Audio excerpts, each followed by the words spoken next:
You're going to start talking different, walking different. You're going to show up to your calls as if you're already earning 7 figures in your business if you've imagined it and you've gotten to that point.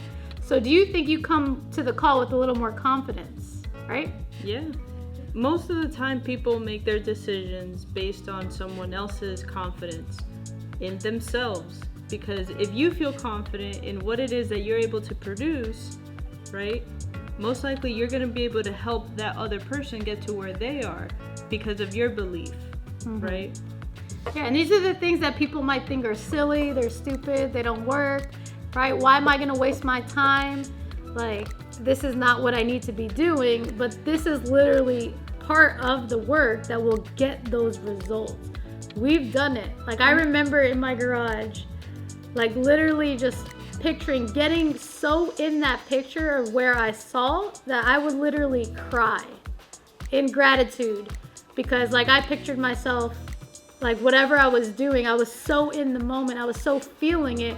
After doing it so many times, I walked into a room differently and people approached me differently as I was already that person that I actually had been continuously thinking of. So I was already there. So it allows it to come that much quicker.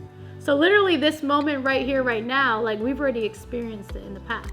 Right? Ooh, take that into perspective. So digest that. So you guys, this is the work to do. Write down your goals, but imagine you are already there. Speak as if you're already there. You're gonna show up a lot different when you get on calls, when you walk into a room, like you envision it. What's that story? Like there's a story that there was these 3 basketball teams, right? And they were all one basketball team, right?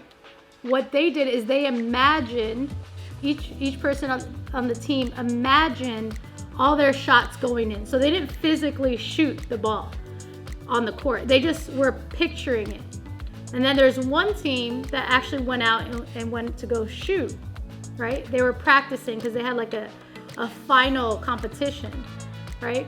So which team do you think actually won? Was it the team that actually shot and practiced, let's say the 2 hours on their shot, or was it the team that pictured their shots going in and they got like thousands of repetitions in? So they literally practiced their form, they saw it going in, and they did that like thousands of times over and over again. And when the competition came, who do you think won? Was it the team that actually was imagining it, the successes already, so they already had 1,000 successes, or was it the team that actually went out there and did maybe 2 hours of shooting, right? It was a team that actually envisioned it. So that's how powerful your imagination is when you have a goal, you set to it, and you do these little things that make a big difference. Absolutely. You know?